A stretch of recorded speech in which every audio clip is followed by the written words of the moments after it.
квадраты нужно еще довязать. Сегодня я в такой жилеточке из квадратов, которую тоже вязала я. Крючки, пока я начала это показывать, сейчас покажу по цвету, вот похож, но это вообще не то. Я набирала те, которыми я больше всего пользуюсь, потому что... Где он находится? Ага, вижу. О, здесь намного лучше. А сейчас я иду в Дайсон, чтобы показать вам, где я беру пряжу.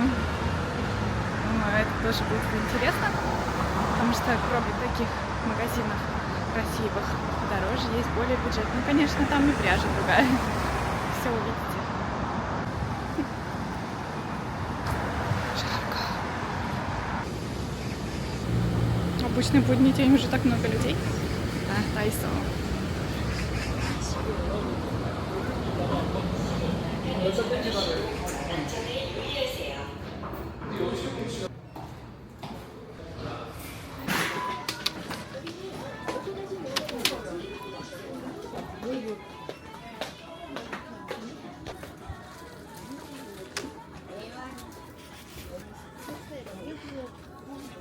И покажу сумочку, которую я вязала из этой пряжи. Сейчас у меня здесь нет ручки длинного ремешка, потому что я вязала две вот такие основы сумки, одну подарила, и получается ручка и ремешок там, а на этой сейчас ничего нет. Мне нужно будет доделать, потому что это моя, и одну я подарила уже подруге.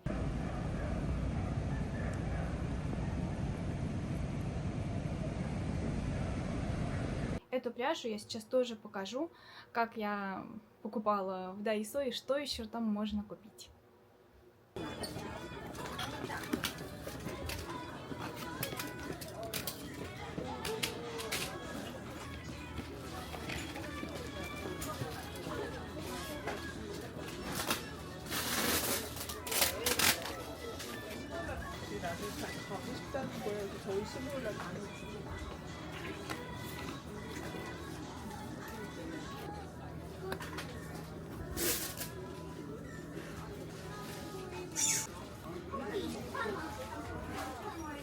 Это такие варианты еще интересные. Просто мочалки.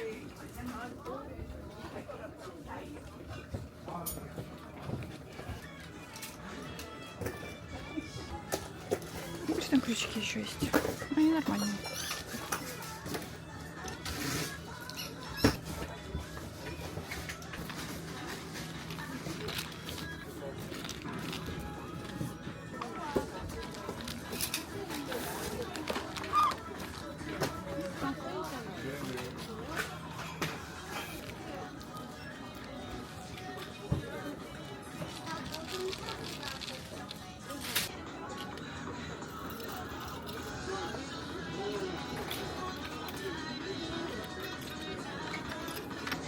Сейчас у меня из вязальных проектов два интересных проекта мотивами.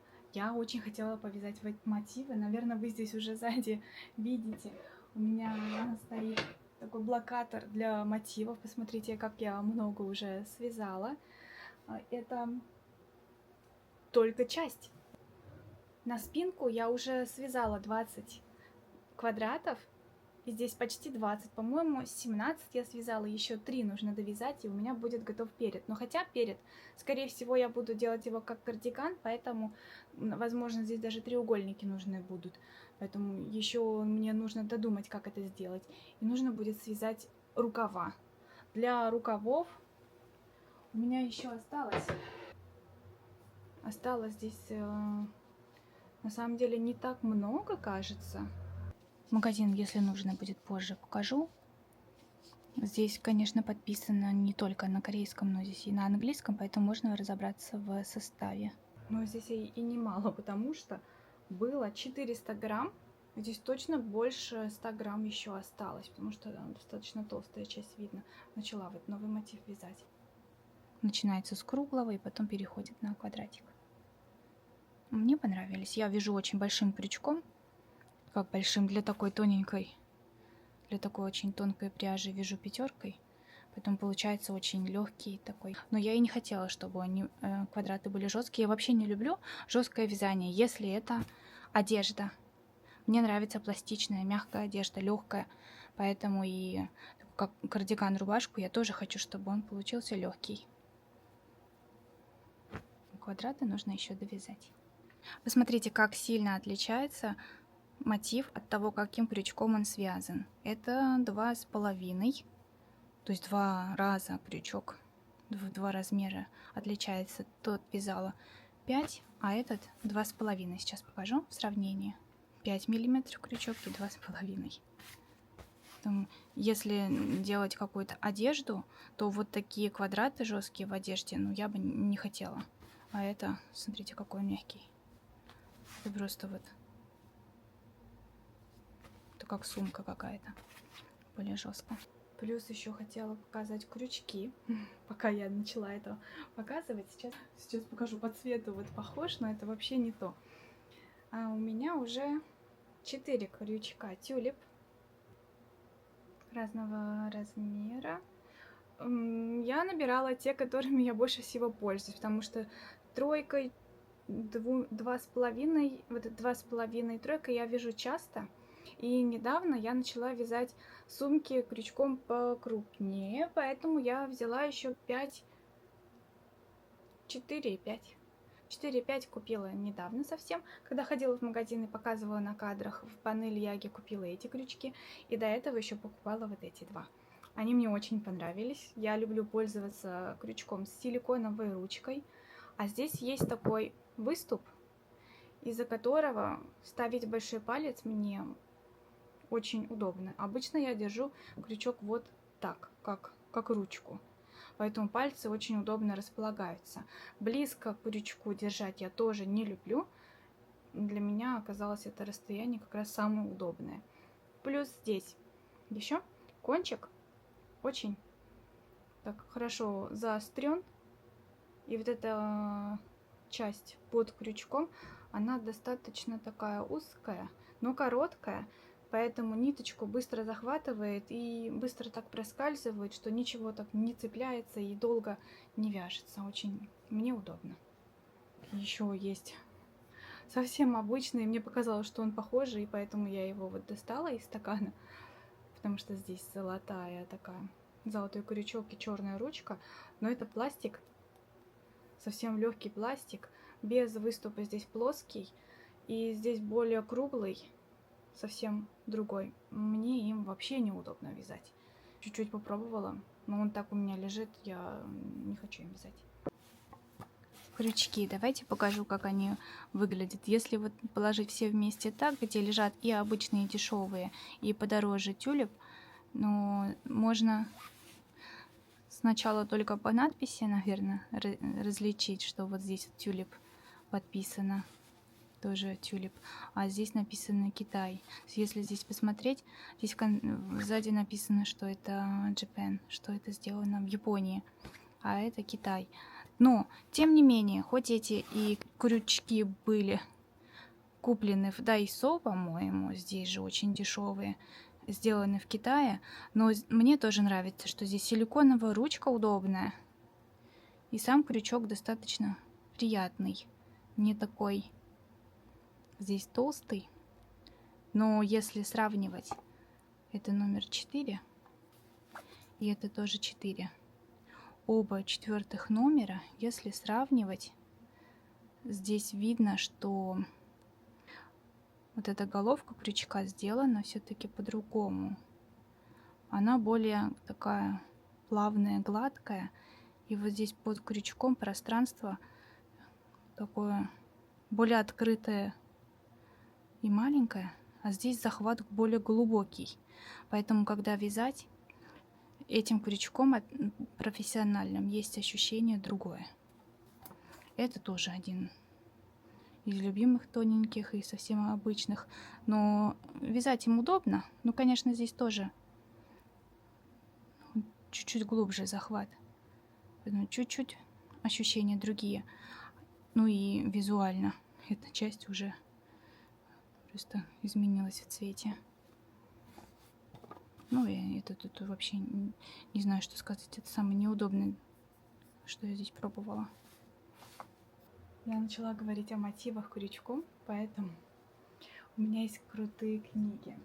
Моя вязальная подруга посоветовала мне купить книги, показала свои книги по вязанию спицами, очень красивые ажурные узоры, и она еще купила по вязанию мотивов, безотрывное вязание мотивов, и это то, что мне сейчас захотелось, потому что я сейчас больше вяжу крючком, а безотрывным вязанием еще я не вязала.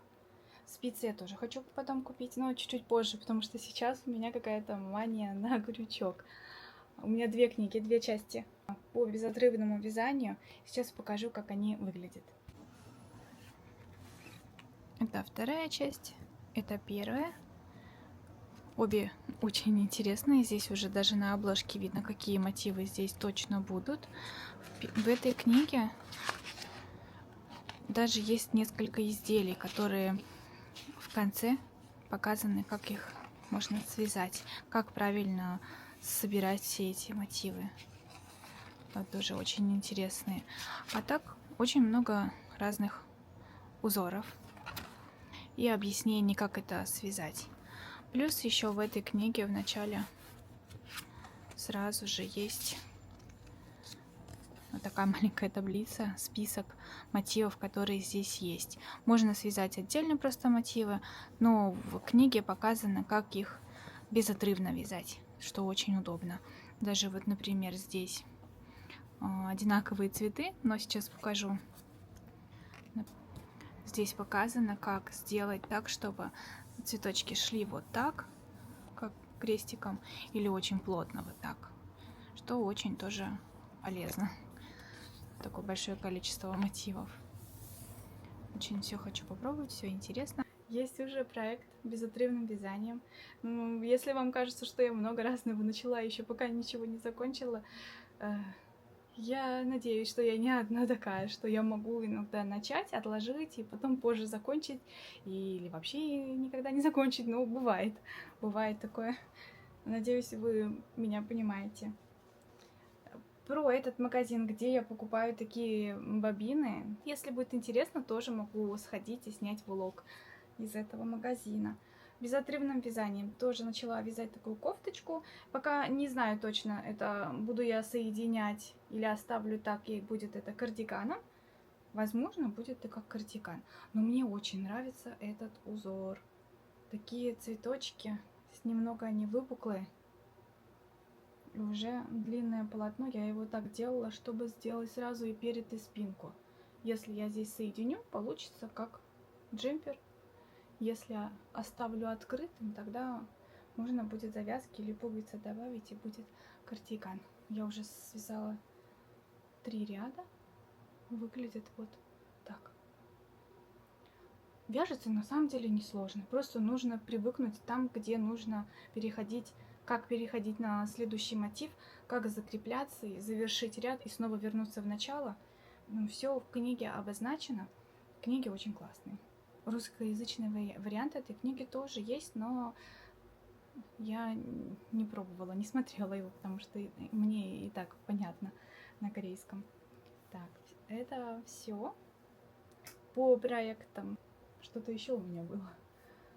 Также я выкладывала рилс о том, как вязала подруге сумку из квадратов, бабушкиных квадратов, такой красивой ручкой и длинным ремешком. Меня попросили показать мастер-класс.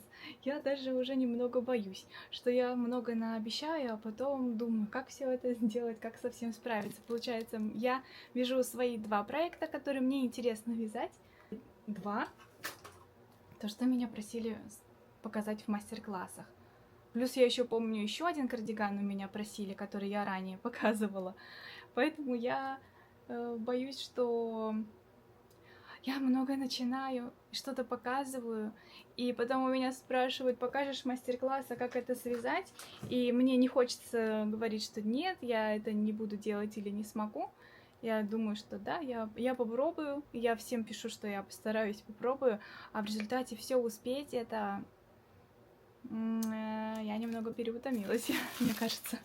больше я занимаюсь не ютубом, но мне нравится и мне хочется пробовать больше снимать влоги для YouTube и мастер-классы вязальные, чем короткие веселые какие-то рилсы и, возможно, обзоры, потому что, мне кажется, они делаются сложнее, потому что в короткое время надо уместить какую-то информацию или как-то зацепить внимание, и нужно об этом постоянно думать. Например, с пледом, который, наверное, может, благодаря которому вы подписались на мой канал. Плед, который я вязала, который превращается в букет. Когда я его выкладывала, я надеялась, что его увидят, потому что я продумывала, как это показать, что это трендовый плед, что если я сейчас вяжу и сейчас покажу, что я это начала делать, думала, что многим будет это интересно и будут подписываться, чтобы подождать, когда я довяжу и покажу уже результат. Потому что если бы я довязала и просто выложила фото, что я вот это вот связала, я думаю, что мало кто бы это увидел. Поэтому я сразу в моменте стараюсь показывать то, что я делаю. Не знаю, можете сказать мне, как вы думаете, это ошибка или не ошибка, что я сразу же в моменте сразу показываю. Поэтому, когда я делюсь в сторис, я тоже так же делаю. Обычно я куда-то иду, какие-то у меня мысли пришли, я сразу снимаю и этим же сразу делюсь. Возможно, из-за этого, то, что я показываю, что я сейчас что-то вяжу, я сразу показываю, а что ты вяжешь, а мастер-класс будет, интересно, как это, что это. И поэтому я понимаю, что если бы я просто вот от души то, что я хочу вязать, наслаждаться, просто бы вязала, то я могла бы вязать, наверное, очень много. Но из-за того, что нужно снять мастер-класс и показать, то это время как-то удлиняется каждого проекта. Ну и с другой стороны, просто вязать в удовольствие и отдавать заказы, например, тоже как-то сложно, потому что вязать на заказ, наверное, тоже многие понимают, что это непросто. Возможно, вязать и продавать из наличия было бы легче, если не нужно подбирать цвета. Мне кажется, самое сложное — фасон, цвета, время, все это согласовать с заказчиком и отдать заказ. Я к такому, думаю, не готова. И поэтому мне нравится то, что я могу связать, просчитать всю схему, как это делать, рассказать об этом, показать, снять мастер-класс. Мне на самом деле это нравится, просто нужно больше времени, чтобы это все снимать и обрабатывать. Но сейчас у меня появилась камера еще. Я снимаю на новую камеру. У меня есть коробочка от этой камеры. Возможно, вы заметите, что есть какие-то изменения. Надеюсь, будет хорошая картинка и хороший звук. И часть роликов и видео, которые я буду показывать в этом влоге, когда я ходила в магазин, тоже будут сняты на эту камеру, поэтому можете посмотреть, сравнить, как все это будет выглядеть, потому что до этого все, что я снимала, все мастер-классы, влоги, рилс, все это было на 12-й iPhone. Он у меня уже не новый, уже перегревается, устал. Даже обрабатывала я все делала на телефоне. Записывала звук без микрофона тоже, все было через iPhone. У меня даже ноутбука нет. Есть планшет, но я на планшете не обрабатывала, потому что мне с телефона просто сидеть и сразу же голос записывать было удобно.